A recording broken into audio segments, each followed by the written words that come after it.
హైదరాబాద్లో రోడ్డు పక్కన పువ్వులు అమ్ముకునే ఆవిడ చనిపోయింది. ఆవిడ చనిపోతే ఈ మున్సిపాలిటీ వాళ్ళు లాగేస్తారు కదా! ఈ పోలీసులు వాళ్ళు వెళ్ళి ఆమె ఎక్కడ ఉంటుంది ఏంటంటే వెళ్తే ఆ ఊరి చివర ఒక చిన్న పూరిపాకలా ఉంటుందన్నమాట. ఆ ఇంట్లోకెళ్ళి అన్నీ చూస్తే ఒక పాత ట్రంక్ పెట్టెలోను ఆవిడ ఆవిడకి సంబంధించినవన్నీ చూసి వాళ్ళందరూ ఒక్కసారే షాక్ అయిపోయారంట. షాక్ అయిపోయి పై అధికారులకి తెలియచేయడం జరిగింది. వాళ్ళందరూ మొత్తం అందరూ పెద్ద పెద్ద వాళ్ళందరూ కలెక్టర్‌తో సహా పూరిపాక దగ్గరికొచ్చేసారు. ఏంటి, ఏంటి అని చూస్తే ఆవిడ చరిత్ర ఎంత గొప్ప చరిత్ర అంటే ఆవిడ మనకి ఎవరైతే సుభాష్ చంద్రబోస్ ఉన్నారో ఆ సుభాష్ చంద్రబోస్ ఒక ఆయన సైన్యం ఏర్పాటు చేశారు కదా స్వాతంత్రోద్యమ సమయంలో, ఆజాద్ హింద్ ఫౌజ్ అని. అయితే ఝాన్సీ రాణి రెజిమెంట్ అని ఒక మహిళా సైన్యం కూడా వారు ఏర్పాటు చేశారు. ఆ మహిళా సైన్యంలో లక్ష్మీ సహగల్ అని లీడ్ చేసేవారు. కానీ ఈవిడ పేరు నీరా ఆర్య అనమాట. ఈ నీరా ఆర్య ఎంత దేశభక్తురాలంటే ఆ నీరా ఆర్య భర్త బ్రిటిష్ వాళ్ళ దగ్గర పనిచేసేవారు. బ్రిటిష్ వాళ్ళ దగ్గర ఎవరికి కనిపించేవారు కాదు. ఎప్పుడు వచ్చేవారో ఆ సైన్యానికి మాత్రమే ఆ ముఖ్యమైన వాళ్ళకి తెలిసేది. వాళ్ళతో సమావేశం అయ్యేవారు, ఏం చెయ్యాలో వాళ్ళకి హింట్ ఇచ్చేవారు, ఆ ప్రకారం వాళ్ళు చేసుకెళ్ళిపోయేవారు. చాలా ప్లాన్డ్గా. ఎందుకంటే బ్రిటిష్ వాళ్ళు సుభాష్ చంద్రబోస్ని చంపేయాలని చూసేవారు. ఇంత గొప్ప మేధావి బతుకుండకూడదని చెప్పి వాళ్ళకి ప్రజల్లో ఏంటి దేశం పట్ల భక్తి, ఈ చైతన్యం రెచ్చగొడుతున్నారు, ఇతను ఉండకూడదు అనేది వాళ్ళు అనమాట. కనిపిస్తే కాల్చివేయాలి, చంపేయాలని అందరికీ పిలుపునిచ్చారు బ్రిటిష్ వాళ్ళు. ఆ సైన్యం వీళ్ళ కోసం వెతుకుతుంది, బ్రిటిష్ సైన్యం. అయితే ఒకరోజు ఈ నీరా ఆర్య భర్త బ్రిటిష్ వాళ్ళ దగ్గర పనిచేస్తాడు, పోలీస్ ఆఫీసర్ లాగా. అతను భార్యని అడుగుతాడు అనమాట, చాలా సంవత్సరాలుగా అడుగుతున్నాడు, ఒకసారి నాకు సుభాష్ చంద్రబోస్ని చూపించు, నాకు కూడా వారిని చూడాలని ఉంది, ఎలా అయినా సరే సుభాష్ చంద్రబోస్ గారిని దర్శించుకోవాలని ఉంది. ఇట్లా మాయ మాటలన్నీ ఈ భార్యకి చెప్తాడు. భర్త కదా, ఎంతైనా ఆడవాళ్ళు భర్త మాటకి నిజమే కదా అని నమ్ముతారు. సరే అని చెప్పి సుభాష్ చంద్రబోస్ గారికి ఆవిడ వర్తమానం పంపుతారు, నా భర్త మిమ్మల్ని కలవాలని ఎప్పటి నుంచి అడుగుతున్నారు అంటే ఒకసారి వస్తారనమాట. వచ్చినప్పుడు ఆ రహస్య ప్రదేశానికి ఈ భర్తను తీసుకెళ్తుంది. ఆమె తీసుకెళ్తే మాట్లాడుతూ మాట్లాడుతూ తుపాకీ తీసి పేల్చేయబోతాడు భర్త.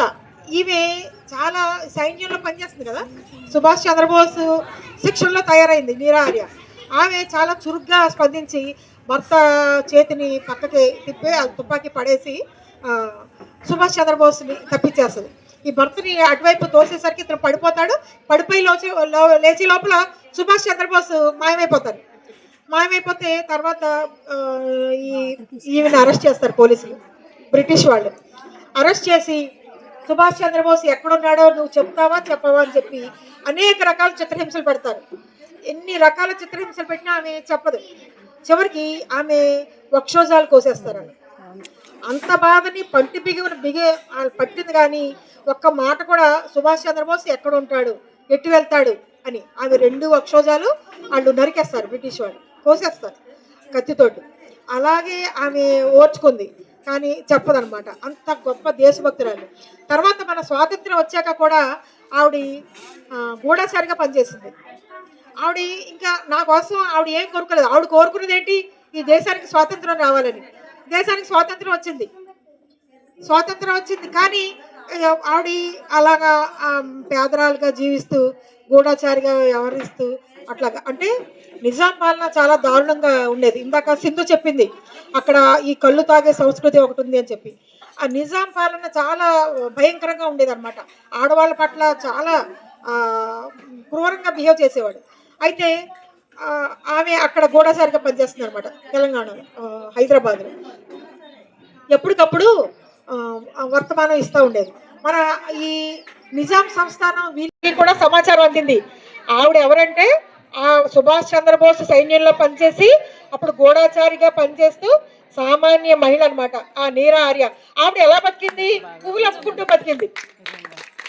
నేను సుభాష్ చంద్రబోస్ సైన్యంలో పనిచేశాను, నాకేంటి అని కాలు రగరేసుకుని గవర్నమెంట్ నాకు అయ్యవండి, నాకు ఈ స్కీమ్ ఇవ్వండి, నాకు ఇన్ని లక్షల ఫండ్ ఇవ్వండి, ఇన్ని కోట్లు ఇవ్వండి అని ఆవిడ దర్జాగా బతకచ్చు. కానీ ఆవిడ ఆ విలువలు మరణించే వరకు ఆ విలువలు వదులుకోలేదు. ఆవిడ పూలు అమ్ముకుని బతికింది, పూలు అమ్ముకుని దేశ సేవ చేసింది. ఎందుకంటే తన భర్త తన దేశ వ్యతిరేక కార్యక్రమాలకు పాల్పడ్డాడని భర్తను కూడా త్యాగం చేసింది. అంత గొప్ప మహిళ. తన శారీరకంగా అన్ని ఇబ్బందులు పడింది. కానీ ఆ రహస్య ఆడవాళ్ళు అంటారు కదా, ఆడవాళ్ళ నోట్లో నువ్వు గింజ నాన్న అన్నారు. అసలు ఏంటి నీరార్య బండరా వేసినా నానలేదు, అంతే కదా. సో గొప్ప వ్యక్తిత్వం అనమాట. ఆడవాళ్ళకి ఇట్లాగా అనేక ఉదాహరణలు ఉన్నాయి. కబుక్కుని తీసి పడేస్తారు చాలా మంది ఆడవాళ్ళు. అనేక ఉదాహరణలు. మనం ఏం చేయాలి? దానికి కారణం ఫస్ట్ చేయవలసిన పని టీవీ సీరియల్స్ చూడొద్దు. మన సంస్కృతిని పాడు చేయడానికి సమాజంలో అనేక మంది కుట్రలు పడుతున్నారు. టీవీ సీరియల్స్ ఏంటి, నేను ఒక్కటి కూడా చూడలేదు అనుకోండి, కానీ తెలిసిన విషయాలు ఏంటంటే అత్తగారు బ్రహ్మరాక్షసి, లేకపోతే ఆడబడుచు ఒక రాక్షసి, ఇట్లా అంటే ఎవరు కలిసి ఒకరి మొహాలు ఒకళ్ళు చూసుకోలేనట్టు, ఒకళ్ళనొకళ్ళు ఆప్యాయంగా లేనట్టు అట్లాగా ఈ సృష్టి చేశారు. ఓహో అంటే ఈ పిల్లలు కూడా ఓహో ఇలా ఉండాలి, ఓహో మన అత్తగారితో ఇలా ఉండాలన్నమాట, మనం ఇలా పవర్గా ఇలా గరాడగా ఉండాలన్నమాట. ఇట్లాగా సమాజం నేర్పే ఈ సీరియల్స్ ద్వారా నేర్చుకుందాం. పనిచేసి ఈ నిజాం యొక్క దారుణాలన్నీ స్వాతంత్రం వచ్చేసింది కదా అని ఆవిడ దర్జాగా ఇంట్లో కూర్చోలేదు, టీవీ సీరియల్ చూస్తూ. అయితే ఈ తెలంగాణలో ఈ హైదరాబాద్లో ఈ నిజాం యొక్క ఆగడాలు ఇట్లా ఉన్నాయని ప్రభుత్వానికి ఎప్పటికప్పుడు రహస్య నివేదిక పంపేది.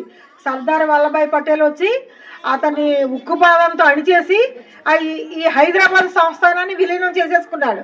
అప్పుడు మన దేశానికి స్వాతంత్రం వచ్చింది, కానీ హైదరాబాద్ సంస్థానానికి స్వాతంత్రం రాలేదు. మన వల్లభాయ్ పటేల్ గారు అది విలీనం చేసుకున్నారు. అది ఎవరి వల్ల? ఒక మహిళ వల్ల.